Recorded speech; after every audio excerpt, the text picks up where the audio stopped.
Programa tratando de sumarle a la audiencia algo un poquito más que lo que vayan diciendo los propios exponedores. Tenemos aquí un debate entre dos por primera vez, cara a cara, punto a punto, y eso va a durar 2 horas. Va a tener 2 cortes de 6 minutos cada uno, donde en esos 6 minutos nosotros podremos intervenir. Vamos a intervenir la primera media hora. Esto va a comenzar a las 21 y luego de que termina a las 23 vamos a continuar con las opiniones nosotros aquí en este estudio.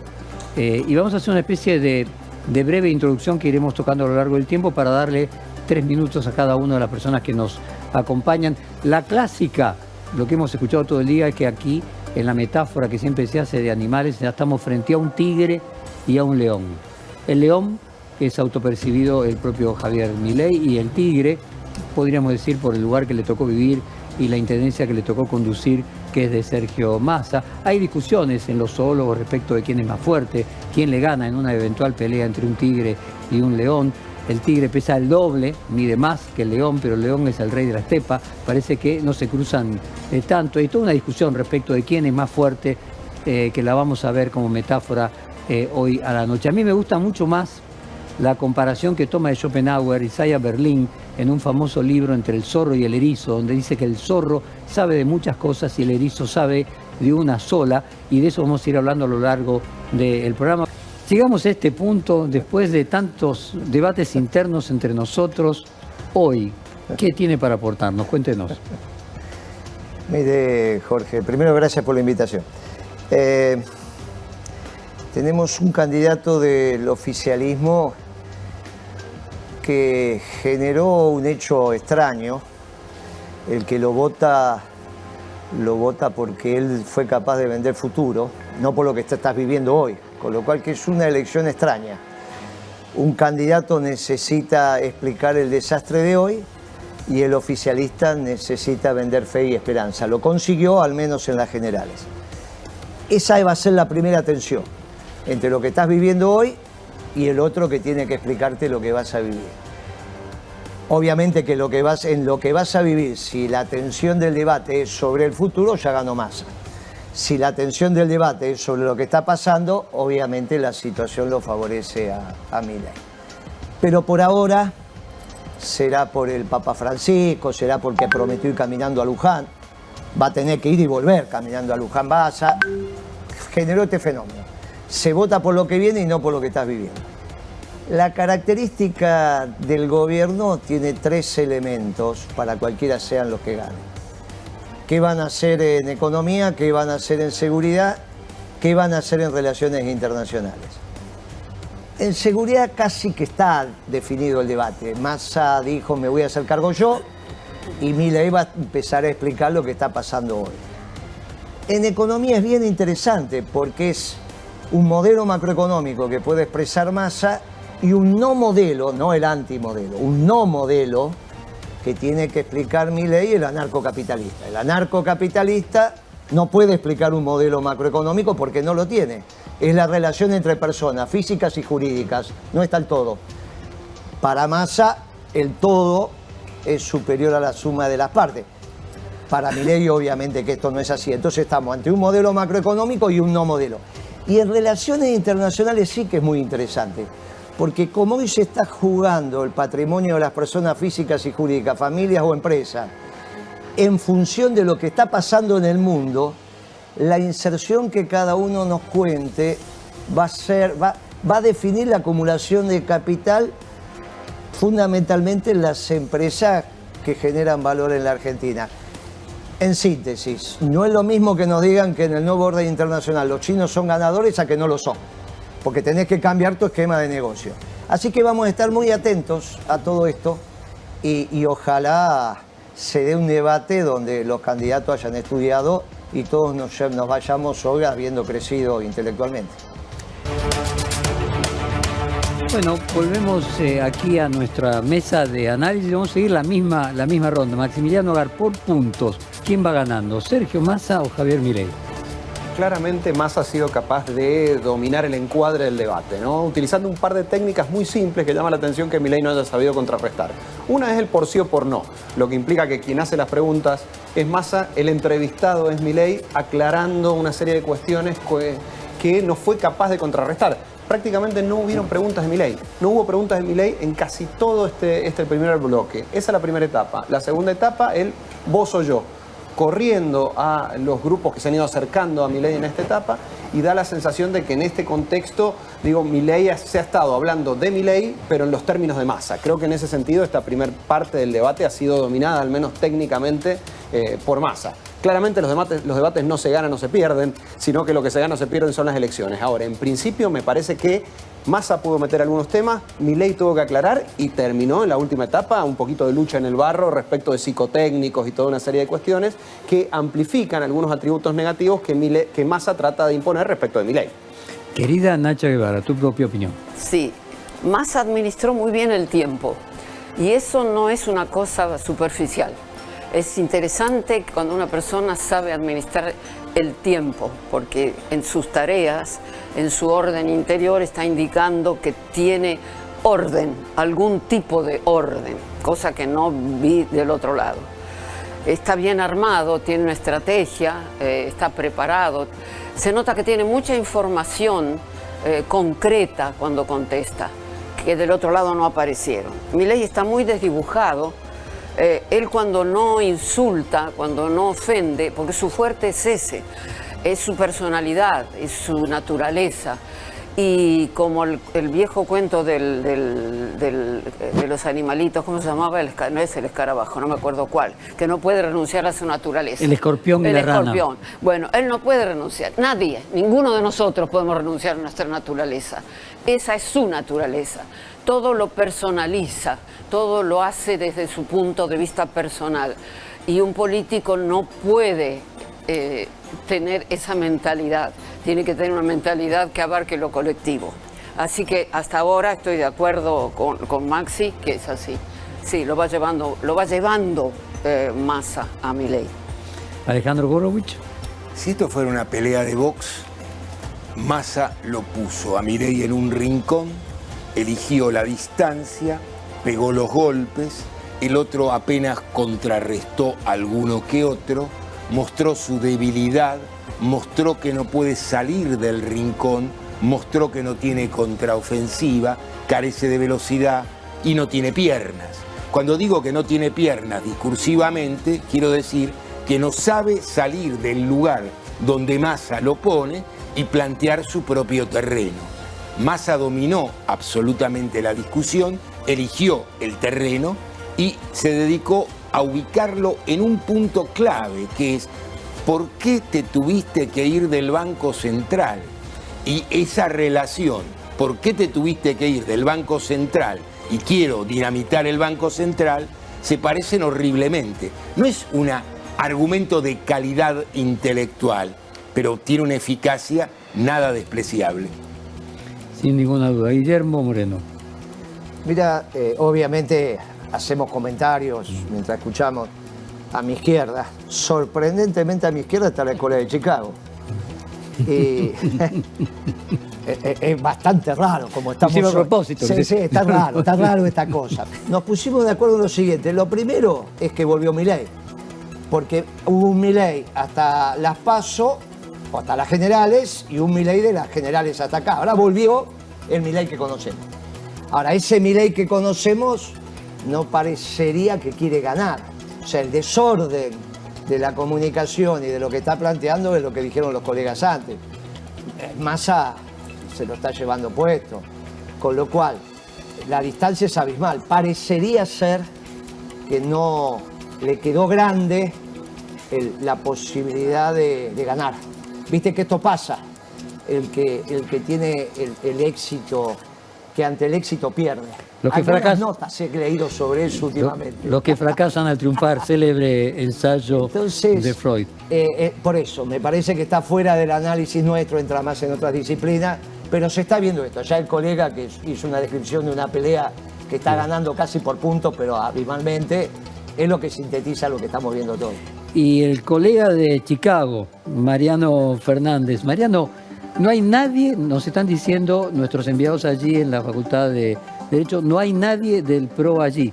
Y si no entiendo mal, así como vuelve un Milei verdadero, un Milei que había perdido la pauterización que le había dado el PRO, ¿podría indicar esto o vos tenés alguna información de que hubo una pelea entre él y Macri? Bueno, acá hay un tema a destacar, ¿no? Es ese mismo. No hay nadie de Juntos por el Cambio y su discurso se radicalizó, intentó radicalizarse como se radicalizaba al principio de las campañas, esencialmente en la PASO. Eso es un síntoma y posiblemente sea la consecuencia de algún tipo de enemistad con la alianza electoral con Juntos por el Cambio. Una pregunta, ¿no puede ser un acto de estrategia para no quedar tan pegado con Macri? No, pero implica esencialmente hoy salir a perder. Un Milei radicalizado, corrido hacia la derecha en una discusión donde tiene que captar mayorías, implica esencialmente quedarse con el porcentaje de votos que obtuvo en la PASO. Desde el punto de vista de estrategia es eso. Ahí la duda es qué pasa con el PRO. Es decir, esencialmente acá parece no haber ningún aporte desde lo discursivo del PRO, y si uno analiza la campaña electoral, los últimos spots de campaña de Javier, parecía un spot de campaña del PRO, no parecía un spot de campaña de Javier Milei. Eso es lo que a mí particularmente me llama la atención y con quien estamos de acuerdo con Moreno. Hemos puesto de acuerdo a la escuela, exactamente, a la escuela de Chicago con el señor Moreno. Nos falta ahora poner de acuerdo a Gabriel Solano. Con la izquierda. Bueno, la Corte Internacional es más difícil que coincida. No, a ver, en el debate creo que es evidente que la está sacando una distancia Massa a Milei. ¿Por qué para mí? Por un tema muy simple. Massa está explotando el programa de Milei, que es impresentable. Él mismo estuvo todo este tiempo relativizando su propio programa, segunda generación, tercera generación, nadie sabe cuándo se va a aplicar. Y Milei no puede hacer lo que tiene que hacer, que es explotar la crisis de gobierno de Massa. Él tiene, cuando el otro lo ataca diciendo vos querés privatizar la educación, decís, mira, la educación te echa pelota por esto, por aquello. Cuando le dice vos querés privatizar la salud, tiene que demostrar que hoy no hay pediatras en los hospitales y los chicos no se pueden atender. Es decir, que ha sido llevado Milei a un terreno en el cual no puede explotar lo elemental, que es explotar la crisis de este gobierno, del cual Massa hoy es el protagonista más importante, porque hoy gobierna Massa, no gobierna Alberto Fernández. Alberto Fernández puede estar tocando la guitarra, no sé exactamente cuál es hoy su ejercicio exacto del poder. Entonces, como eso no está ocurriendo, no es que el gobierno actual es fuerte y eso le da Massa poder. Lo que tiene que estar explotando las debilidades insuperables del programa de Milei, sin que Milei pueda explotar del mismo modo la crisis lacerante que genera el gobierno de Massa. Y esa idea de que se le da libertad de voto a los votantes de la izquierda, ¿qué crees que va a hacer los votantes de la izquierda después de ver este debate? Lo que ocurre es que, yo digo lo siguiente, yo no puedo darle libertad a alguien que ya la tiene, ok. Ya la tiene, ni yo tengo, ni quiero tener la capacidad coercitiva para que no la tenga. Exacto. Ahora, ¿qué pensás que van a hacer? Bueno, hay encuestas que dicen que un porcentaje del 50% votaría a Massa, que un porcentaje votaría a Milei y que una parte votaría en blanco. Ojo, lo de Milei, nosotros lo charlábamos en la radio, hay que tener en claro que a diferencia de lo que pasó habitualmente con la derecha clásica de Juntos por el Cambio, Milei tiene un voto en sectores empobrecidos, especialmente la juventud. Y eso tiene que ver con lo que hoy no puede explotar Milei. Milei nos está diciendo a esa juventud por qué este gobierno la llevó a una situación de precarización laboral, falta de salario, imposibilidad de alquilar, ya no de comprar una vivienda. Entonces tiene un voto de ese tipo. Y ese sector social, la izquierda y en particular nuestra fuerza, la trabaja muchísimo. Nosotros hay una base popular que la peleamos con Milei. No es cierto que Milei tiene el voto de la avenida Santa Fe hacia Río de la Plata y el peronismo lo tiene. No es así. En la ciudad de Buenos Aires, para tomar como ejemplo, en las PASO, en todas las villas de la ciudad, ganó Milei. Así es. Entonces, ese tipo de voto es un voto contradictorio, porque Milei no le va a dar nada a esa juventud. Esa es mi opinión. Pero este voto se ejecutó en esa dirección. ¿Y es por qué? Y por el desencanto de este gobierno, no porque conozcan ni la escuela de Chicago, ni que conozcan el programa del anarcocapitalismo. Lo hacen especialmente como un repudio a una realidad que les toca vivir, que es realmente muy lamentable, ¿no? Simplemente para compartir con la audiencia, al día viernes las encuestas en su mayoría daban arriba a Milei sobre Massa. Los expertos, está clarísimo que las encuestas han venido fallando todo el tiempo. Nosotros hemos tenido la suerte de descubrir una empresa de análisis de opinión pública brasileña que ha acertado últimamente todas, que se llama Atlas Intel, y que acertó incluso con un mes de anticipación a la primera vuelta 7 puntos de diferencia a favor de Massa sobre Milei, cuando parecía absolutamente imposible, y al mismo tiempo el doble de votos que en las PASO a Schiaretti, que también se cumplió.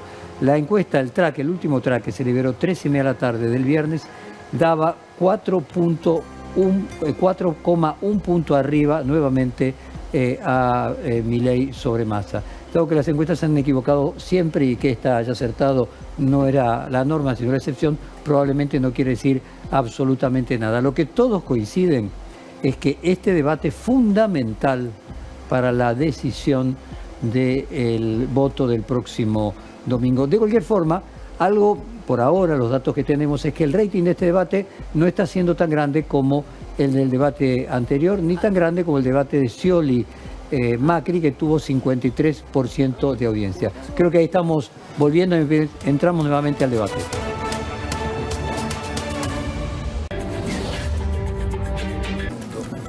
Lo que corre peligro no es el planeta. El planeta vivió durante Exacto, miles de años toda la razón. sin nosotros y va a vivir otros miles de años si nos perfectamente. Si nos vamos, florece. Esto se vio en la pandemia. Exacto. ¿Se acuerdan que descubrimos que el cielo de la ciudad de Buenos Aires Era existía y que no era gris y estaba lleno de humo? Pues bien, el secreto de todo esto es que tiene una mirada tan cortita que se ve tan poco de ahí. Fíjate cómo razona. La actividad delictiva se expande porque es rentable. No es que hay una relación entre las condiciones sociales de la existencia el chorro es y el delito. el chorro es un comerciante. Claro. Te digo, lo dicen muchos comisarios, ¿no? Pero para no dejarlo en el medio acá al amigo Moreno. Mire, Jorge, primero para que vea que a veces... Yo hice todos los paros que decretó Ubalini y estoy muy orgulloso, y todos los periodistas hicimos los paros porque el gobierno de Alfonsín era malísimo en el plano económico. Porque parece que ahora nos olvidamos. Pero había algo más importante ahora por delante. hay que hablar bien de Alfonsín. Fue un desastre económicamente y ese gobierno fue un desastre para los trabajadores. Pero Primer fíjate tema. más, este tipo habla de 100 años de decadencia. Segundo tema. Milei se había reservado para sí, lo cual era respetable, alguna vez tocó el bombo en alguna manifestación de Moyano, no ser gorila. Acá por primera vez, gran gorila Milei. Por primera vez, algo le está pasando a este pibe hoy. Gran gorila. O sea, ya no lo afilia más. Bueno, no, a este lo voy a afiliar ahora. Ahora lo voy a afiliar a la escuela chica. El gran gorila, y se había cuidado de eso, era una posición que no era antiperonista. Bueno, hoy se puso en un lugar de antiperonista innecesariamente. Y me parece que es un hallazgo lo de Massa, asumiendo personalmente la seguridad de su pueblo. Asumiendo personalmente, no el jefe de seguridad, los comisarios. Él dice, mire muchacho, acá el patrón y sota de la seguridad voy a ser yo. Con los intendentes. Él dijo yo. ¿Sí? Y me la voy a bancar. Y júguenme por eso. Con lo cual empezamos a ordenar la cosa. No que tener un antropólogo que se ocupa de la seguridad, el otro... Se hace cargo él. Y entonces que el presidente se haga cargo de la seguridad de su pueblo es un hallazgo y lo felicito. Y Mariano Fernández, más allá de la afiliación al Partido Peronista que propone su compañero de banco ahí. Vimos otra vez un Milei distinto. Es un Milei que salió en el primer bloque con las garras y ahora vimos un Milei desdibujado, que se pierde en el debate, que pierde el hilo, que no puede contestar. Perdón, es extraño. No fue siempre así. Bueno, aquí hay un punto central. Él Digo, puede contestar para poner en contexto. solo aquellos Él conoce temas, a Milei solo hace aquellos temas de 20 años. economía. Sí, un poquito, más o menos. No es un problema con problemas de concentración. Bueno, ahí está el punto. Es No exacto. son los temas donde está cómodo y donde no está cómodo no puede lucirse. No puede ser el Milei de siempre. O sea, es un monologuista. La pregunta es Que hace foco. ¿por qué llegó alguien a ser presidente Bueno, con esta característica? eso habla de nosotros. Habla de nosotros. sin ninguna duda, Por supuesto. exactamente. Eso es nuestra Y responsabilidad. Maximiliano, No le sienta el formato a Milei. Eso es más que claro, no le sienta el formato. Pero dicho esto, a mí me parece que la última parte del debate, que se trató justamente sobre derechos humanos y convivencia democrática, llamativamente se terminó discutiendo de las FJP.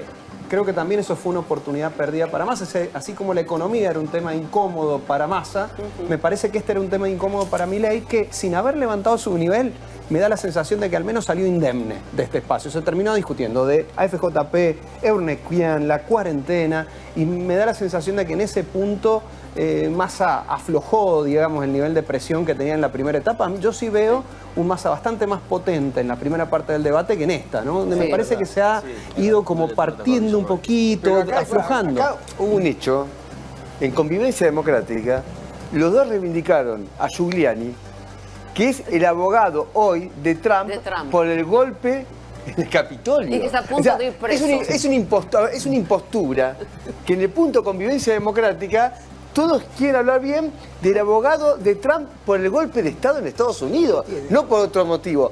Por eso Massa, en el punto convivencia democrática y derechos humanos, él no puede explotarlo, porque él es de Giuliani. Él no es una persona, Massa, ella es una persona de mi edad más o menos, creo que nunca fue una marcha el 24 de marzo. ¿Por qué se va a sentir cómodo en este plano si es una impostura de él? Lo que podría haber hecho y no hizo es atacar. Digo, en la economía tampoco se sentía cómodo y lo que estuvo haciendo fue atacar de manera pero permanente. se sentía en este la punto. impronta de la Me vicepresidenta. gustaría aclarar que Claro. en el 2009 no se nacionalizaron las AFJP. Se cambió el sistema, esas AFJP desaparecieron. Hicieron lo mismo que hicimos con el correo, nunca estaticé el correo. Yo rompí el contrato porque Macri no pagaba, como le gusta hacer, compra o toma compromiso y después no lo cumple. Una cosa es estatizar y otra cosa es romper el contrato. Se cambió el sistema de jubilación, las AFJP, que tenían un sistema de administración de los fondos, esos fondos pasaron a ser parte del ANSES, pero las AFJP desaparecieron. Te hiciste cargo del proceso, digo porque si no queda mal. Milei habló de nacionalización, de estatización, y el candidato no rebatió ese tema. Para que quede claro, no se Pero estatizaron. cuando hablamos de convivencia democrática, el eje, la debilidad de Massa en ese punto es abismal. ¿Por qué? Milei sostiene que la decadencia argentina empieza más o menos en 1916. Por el voto. Es decir, claro, la decadencia argentina empieza con las decisiones aproximadamente democráticas, porque conviene recordar que en 1916, que es la primera vez que los argentinos votan, no votan las mujeres y no votan los trabajadores mayoritariamente que son extranjeros. Y las menores de edad era a partir de los 22. Pero me dice que estamos entrando, en este momento estamos volviendo Eso de que al... la Argentina era potencia a fin del siglo XIX, no hay estadística, No, dice cualquier eso es cosa, cualquier cosa. inventa cualquier cosa. Vamos al debate, por favor.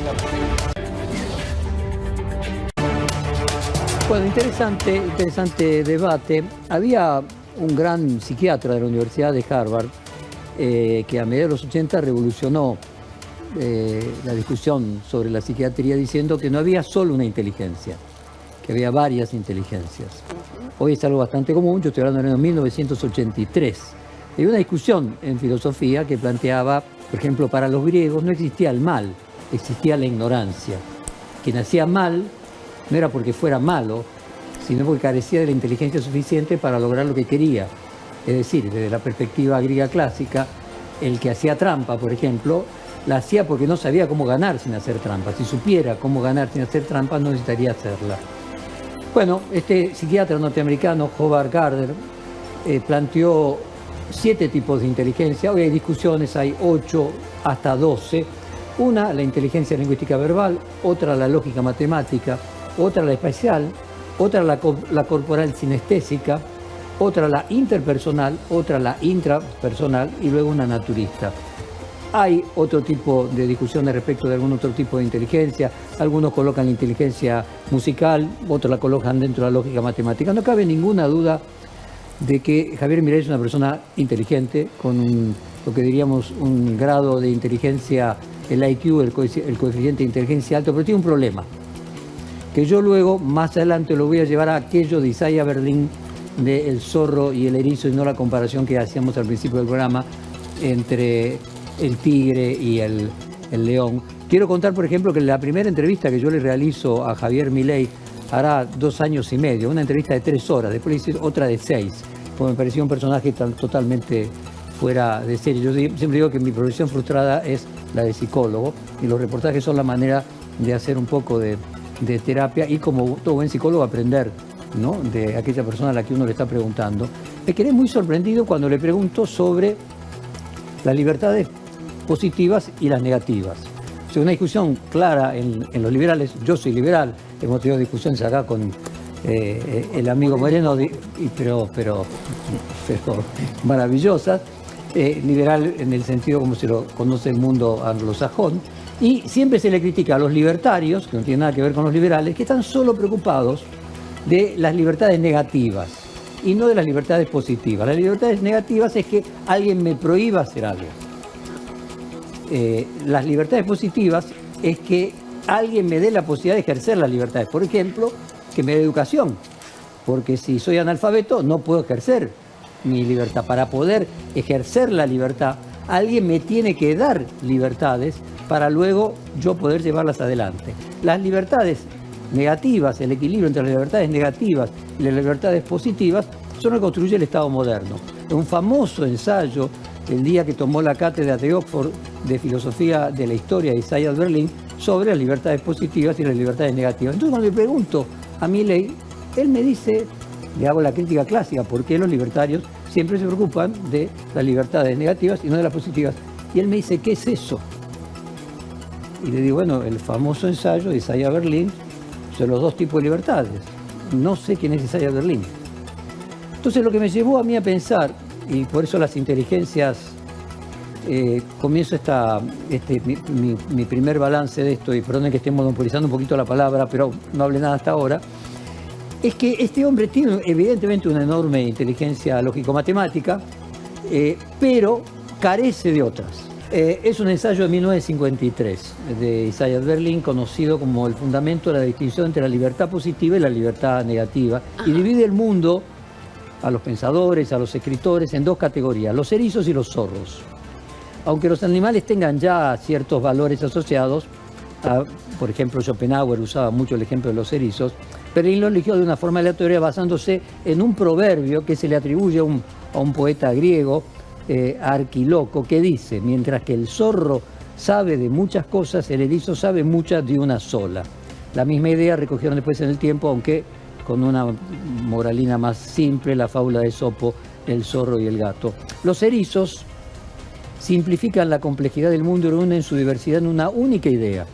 Los zorros, por otra parte, son incapaces de reducir un mundo a una sola idea y están continuamente moviéndose entre una inmensa variedad de ideas y de experiencias. Isaiah Berlin dividía la gente, por ejemplo, entre los erizos figuras como Platón, Lucrecio, Dante, Pascal, y entre los, espérate, decía con mi hoja por aquí, y entre los, ponía también a Hegel, a Dostoyevsky, a Nietzsche, a Ibsen y a Proust. Mientras que entre los zorros había personajes como el famoso historiador Heródoto, Aristóteles, Erasmo de Rotterdam, Shakespeare, Montaigne, Molière, Goethe, Pushkin, Balzac y Joyce. Un caso aparte. Perdón, no ponía Maquiavelo. No ponía Maquiavelo. Y porque hay algunos casos interesantes de personas que tenían ambos componentes. Por ejemplo, Isaiah Berlin le dedica bastante espacio a León Tolstoy, el escritor ruso, que parecía al principio incalcificable. Podía tener tanto categoría de erizo como categoría de zorro. Y otro ejemplo,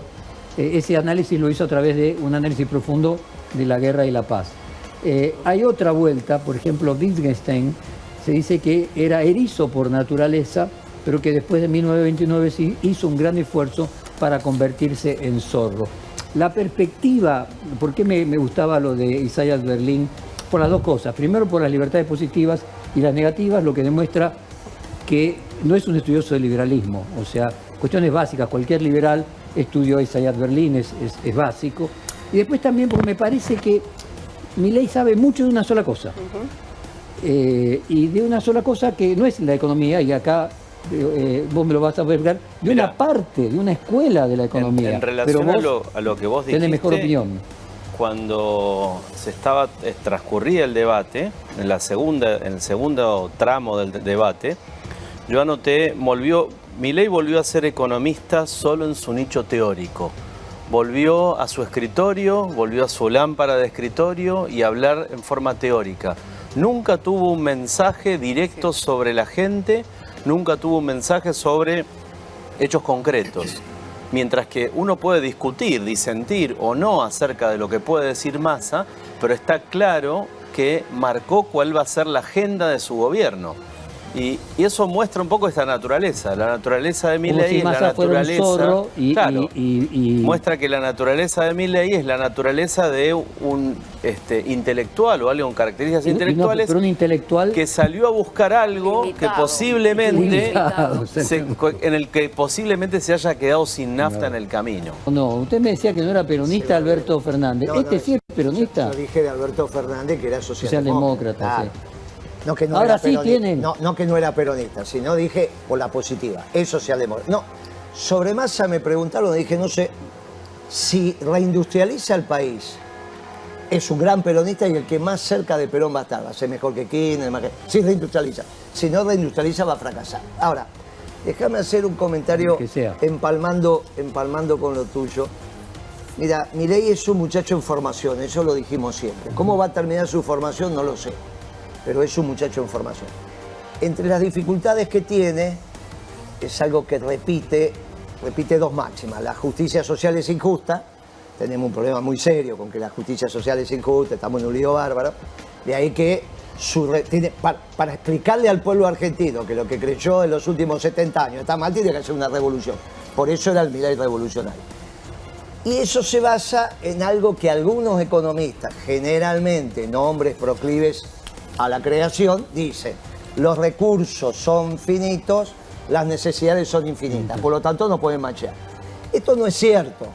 Digamos, acá, al menos los hombres y mujeres de la creación, creemos que Dios es completo, es perfecto, y en todo caso lo que hay en el medio es la naturaleza caída o el pecado original.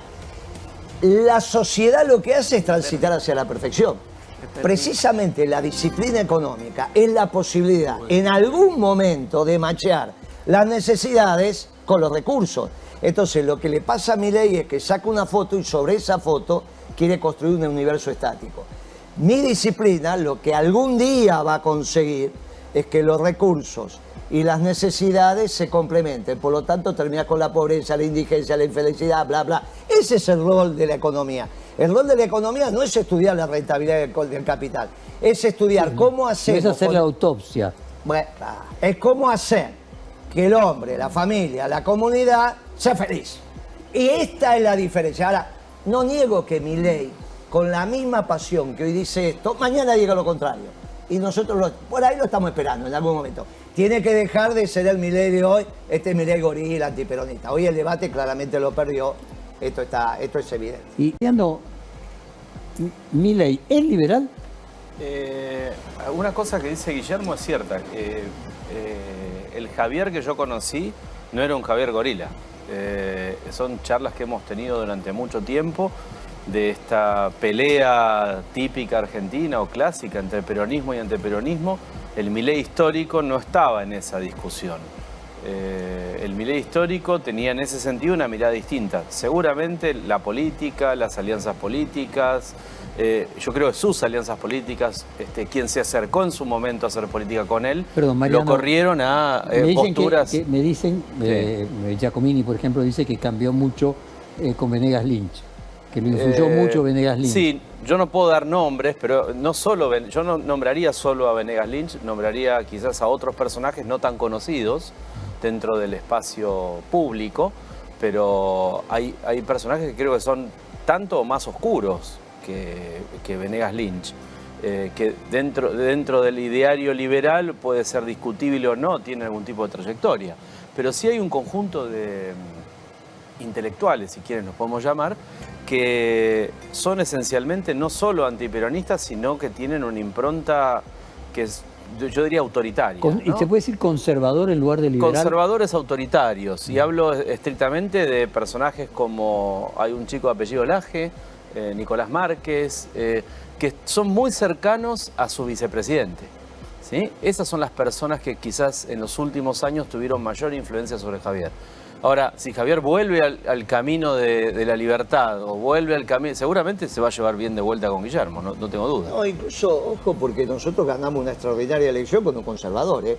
Los conservadores que tienen que ver con la construcción de la patria, sus raíces. No, pero hay que Mirá diferenciar. Una cosa, no, por eso no. Una no, cosa, pero claro, el conservador del conservador de ultraderecha. Jorge, No estamos los conservadores, claro, ojo con los conservadores. El problema es cuando el conservador se hace oligarca. Y entonces lo que hace es administrar la cosa pública mirándose el ombligo. Ahora, esencialmente, esta idea de que se busca la teleología, la felicidad del hombre, el conservador conserva el status quo. No, pero a veces desde las raíces lo tenés que buscar. Porque conservar la justicia, el amor, la felicidad, como elementos ordenadores, el bien y el mal, como elementos ordenadores no está mal. Son los principios ordenadores de la construcción de la sociedad. Bueno, por eso, depende de dónde pongamos ser conservador. Por eso hay que definir el conservadurismo. No sea cuestión que ser revolucionario sea autopercibido. Quería pasar me refiero a conservadores que están en un extremo. No, entiendo perfectamente. Cuando Massa dice yo no tengo empresarios amigos, porque él se pone por arriba a los empresarios. O sea, él ve a los empresarios como personas con menos poder que él. En el caso de Milei, él ve a los empresarios como empleadores. Claro. Él trata de usted El a gatito Macri, mimoso. trata de usted a Ornequiano. Lo mismo conmigo. Es decir, o sea, él ve al empresario por arriba de él. Massa, cuando él dice yo no tengo amigos, cuando está diciendo no tengo ningún amigo, no tengo empresario, no tengo ningún amigo, yo estoy por arriba de todos ellos. Pero quien bien sabe de ese tema es Guillermo Moreno. Fíjense que finalmente lo que nos termina pasando a los peronistas es que el debate parecería ser entre los que son librecambistas, sean liberales, neoliberales, y nosotros los peronistas, los estatistas. Esto no es cierto. Una de las máximas del peronismo es un gobierno esclavo de un pueblo libre. Nosotros no somos estatistas. Más en la década ganada se hizo creciendo el sector privado, no el Estado. Eso vino con Kicillof, no vino con nosotros. ¿Por qué Cristina empezó a hablar del rol del Estado? Yo no lo sé, pero no fue así que hicimos la década ganada. Cuando uno analiza las cuentas nacionales, la década ganada, la economía crece a tasas chinas, porque lo hace el sector privado. Nosotros teníamos superávit fiscal primario. Eso significa que recaudábamos más de lo que gastábamos. Los progresistas, que eran contrarios a la década ganada, eran oposición a la década ganada, nos cuestionaban que limitábamos el crecimiento porque teníamos superávit fiscal. Bien, entonces, el problema de este gobierno socialdemócrata fracasado de Alberto Fernández, que se autopercibe peronista, es que nos metió en un lío. Y Cristina Kirchner también, a ver, yo lo entiendo. Es obvio, yo lo entiendo. Néstor Kirchner era peronista, Cristina Kirchner no. Esto es obvio. Nosotros hicimos la década ganada con superávit gemelo. Nosotros, más. Es un concepto que no existía hasta que llegó Kirchner al gobierno o Dualde. Porque existían los déficits gemelos. Y nosotros dimos vuelta a los dos. Para ser honestos, Labaña, ¿no? No, ya con Dualde empezó. Por eso digo, para ser... No, pero es Dualde, estamos hablando de la figura política. Dejá de Labaña lo que tenemos que decir que un día es peronista, otro día es radical y lo queremos todo. Pues está perfecto. Pero el que puso las cosas donde había que ponerlas fue Dualde. Entonces, y después Kirchner, Kirchner es presidente por Dualde. Ahora, nosotros incorporamos el concepto de superávit gemelo porque veníamos de los déficits gemelos de la convertibilidad. Recaudar más de lo que gastar, venderle al mundo mucho más de lo que comprar. ¿Para qué? Para tener equilibrio fiscal y para tener equilibrio externo. Ahora, cuando hacemos crecer la economía es por inversión del sector privado, con lo cual no se nos puede acusar a nosotros estatistas. Después, en los 2 últimos años de Cristina y sobre todo en este, vinieron con teorías extrañas. Vos imaginate que tuvimos que debatir la teoría monetaria moderna. O sea, acá este gobierno traía economistas que venían a explicarte que emitir no pasa nada. No, vete, vamos. Y le pusieron un rótulo extraordinario, teoría monetaria moderna. No es teoría, no es monetaria, no es moderna.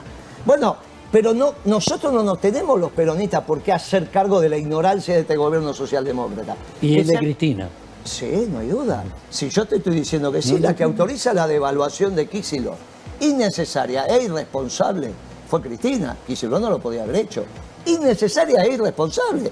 El debate en ese momento, en el seno del gobierno, era si había que cambiar el sesgo del modelo, pasando de un modelo nacional y popular con orientación al consumo, con orientación a la producción. Tenías que expandir la frontera de producción y para eso tenías que obviamente invertir. Y para invertir tenías que aumentar la tasa de ahorro. Ese era el modelo. En algún momento los perucas vamos por consumo, siempre vamos por demanda, pero a veces por consumo y a veces por inversión. Esta es la realidad. Ahora, cuando se nos trastocan los conceptos ordenadores, parecería ser que los peronistas tenemos que defenderlo de los que no somos. Por eso, de alguna manera, en Neuquén lo reivindicamos, los conservadores argentinos los reivindicamos, las tradiciones argentinas, porque no existe pueblo sin raíces. El problema de Milei es que no cree en los pueblos, no cree en los países, no cree en los gobiernos, no tiene concepto macroeconómico. Bueno, hoy más o menos empezó a quedar claro, porque hasta en el debate económico el que ordenó y el que ganó fue Massa.